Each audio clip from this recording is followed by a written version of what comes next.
북한이 지난 29일 탄도미사일을 발사한 이후에 열린 이 한미 국방장관 회담, 특히 이번 회담은 트럼프 대통령이 북한과의 대화 무용론을 천명한 가운데 열려 더욱 관심을 모았습니다. 네, 한미 양국은 전시작전권 조기 전환을 위한 노력도 가속화하기로 했는데요. 관련 내용 짚어보겠습니다. 박희라 국민대 정치대학원 원장, 신인균 자주국방 네트워크 대표 두 분 나오셨습니다. 안녕하십니까? 예, 안녕하세요. 박 교수님, 트럼프 대통령이 북한의 도발을 놓고 대화는 답이 아니다, 아주 강경하게 이야기를 했습니다. 이 부분을 좀 어떻게 평가를 하시는지. 그 미국의 26대 이제 시어도어 루즈벨트 대통령이 있습니다. 예. 그 사람의 이제 외교 정책 큰 방향을 얘기하는 게 speak softly, 예, 부드럽게 이야기하고 and carry a big stick 그렇게 이야기합니다. 부드럽게 이야기해야 돼 커다란 몽둥이를 항상 휴대해라 이런 얘기거든요. 네. 그러니까 말은 조용하게 하면서 실제 행동은 이제 실질적으로 해라 그런 얘기인데. 지금까지 트럼프 대통령이 보인 거는 완전 그 정반대로 가는 것 같아요. 근데 이게 사실은 말이 강한 것이 좀 가끔 효과가 있지만 계속될 때는 효과가 없거든요. 네. 그래서 지금 이 말에 대해서 뭐 크게 이제 뭐 북한이든 또 전 세계가 그렇게 비중을 둘까 하는 그런 생각을 합니다. 그래서 이제는 좀 더 실질적인 대응책을 가져야 되겠다. 근데 실제 이제 이렇게 말이 높아지는 이유가 미국으로서 사실 북한에 대한 군사 행동을 하는 게 누구나 다 알고 있지만 우리 한국이라 하는 어떻게 보면 인질이 될 수도 있는 한국에 대한 그 직접적인 피해 예. 또는 한국민들의 어떤 거부감 이런 게 있기 때문에 참 어렵거든요. 그런 차원에서 조금 이제 그 신뢰성 자체가 크게 담보되지는 않는 것 같다는 그런 생각을 저는 합니다. 알겠습니다. 말씀하신 대로 트럼프 대통령이 계속해서 말은 하는데 뭔가 실질적인 그런 대책은 안 나오다 보니까 트럼프 정부가 쓸 수 있는 카드가 이제 몇 개 없는 게 아니냐 이런 의구심까지 들고 있는 상황이에요. 어떻게 쓸 수 있는 카드가 있다 하더라도 예. 그 카드를 쓸 시간적 여유가 없죠.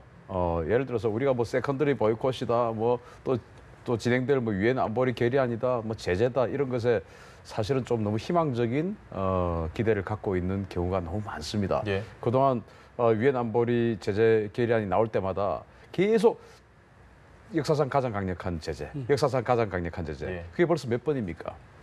사실은 그동안 역사상 가장 강력한 제재는 없었습니다. 왜? 북한에게 가장 강력한 제재를 하기 위해서는 중국이 가장 강력한 제재에 동참을 해줘야 되는데 중국이 그렇지 않거든요. 따라서 그런 어떤 외교적인 해법으로는 할 수 있는 그 역량이 너무나 미국에게는 제한적이다. 그러면은 우리가 그 세컨더리 보이콧을 너무 기대를 가질 수가 없는 것이 이란에게 2010년도부터 세컨더리 보이콧을 미국이 하기 시작해서 2015년 7월 달에야 이란이 손을 들었어요. 예. 5년 동안 세컨더리 보이콧 그리고 항공모함 2척을 페르시아만 입구에다가 딱 배치를 해놓고 언제든지 말 안 들으면 공격해버리겠다라는 것을 계속 주장해 왔었어요. 근데 북한은 지금 이란은 핵실험 한 번도 안 했습니다. ICBM 있지도 않습니다. 실험한 적도 없어요.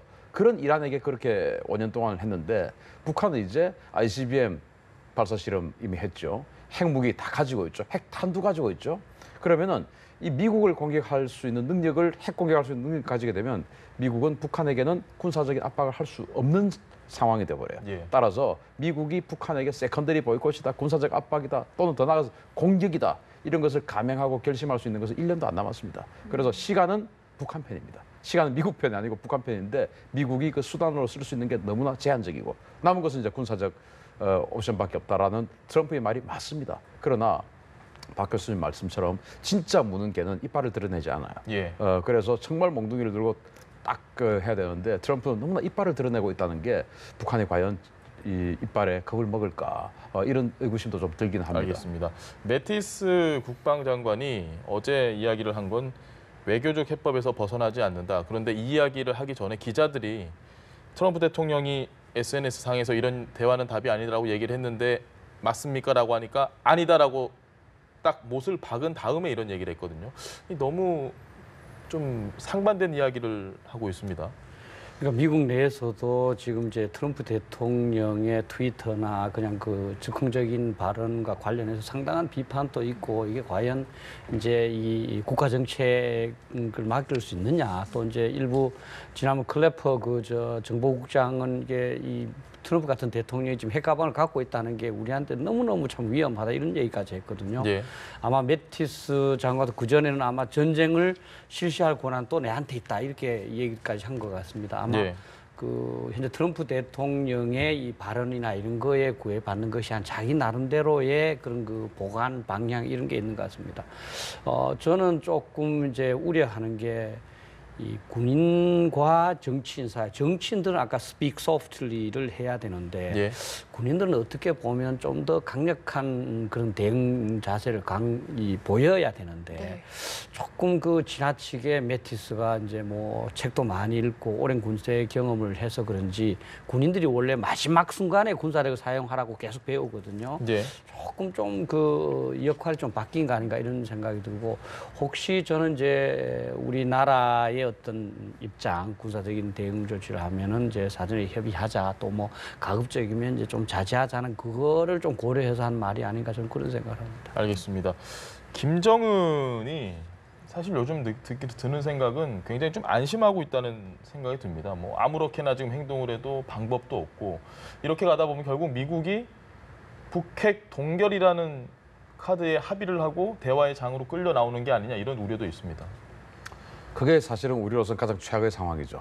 북핵이 동결이 되면 지금 북한이 핵탄두 최소 20발, 그리고 뭐 어떤 전문가는 60발 정도까지, 그리고 더 나가서 내년까지는 뭐 100발, 뭐 이렇게 지금 예상을 하고 있는데 그런 수십 발의 핵탄두를 가지고 있고 1,500개 이상의 미사일을 가지고 있는 그런 나라와 그런 집단이라고 표현을 해야 되죠. 그런 집단과 지금 그냥 선 하나만 지금 사이에 두고 마주보고 있는데 예. 아주 적대적으로 마주보고 있는데 그런 핵무기를 동결하고 미국과 협상을 한다. 그런 어떤 군사 집단과 우리는 또 대치를 해서 경쟁을 해야 한다. 최악의 상황입니다. 그런데 방금 앵커께서 지적하신 대로 미국으로서는 공격을 하지 않는 이상 그렇게 갈 가능성이 아주 크다고 생각을 하고요. 우리 국민들이 미국이 공격하면 당연히 우리에게 포탄이 날아오지 않을까? 조건반사적으로 그렇게 생각합니다. 옛날 1994년도에 그 박영식 당시 조평동 부위원장이 서울 불바다 협박을 한 이후에 우리는 마치 그것을 정설처럼 진리처럼 느끼고 있어요. 근데 저는 사실은 그렇게 생각하지 않습니다.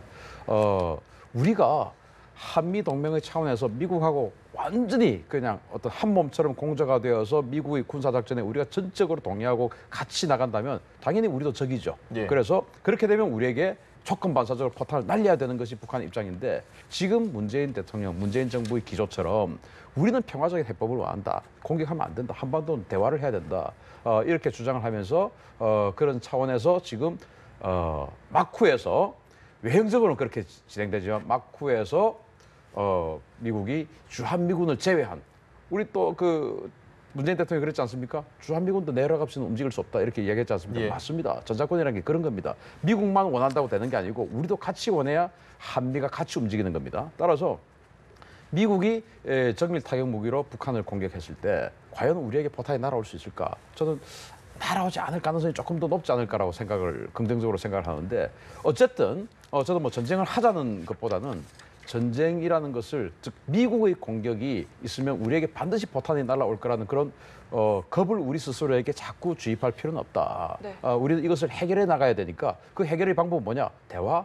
저는 그것은 이제는 시간적으로 너무나 북한이 많이 왔기 때문에 지금 9분 응선도 아니에요. 9.9분 응선입니다. 예. 1%만 더 가면 되는데 여기서 대화를 해줄까요? 아니죠. 조금만 더 달리면 되는데 그래서 지금 남은 것은 군사적인 해법밖에 없는데 우리가 겁을 먹으면 군사적인 해법을 못한다라는 것을 제가 조금 말씀드리고 싶습니다. 알겠습니다. 네, 알겠습니다. 오늘은 대담을 여기까지만 진행을 하도록 하겠습니다. 지금까지 박휘락 국민대 정치대학원 원장 그리고 신인균 자주국방 네트워크 대표와 이야기 나눠봤습니다. 두 분 고맙습니다. 네, 잘 들었습니다. 예.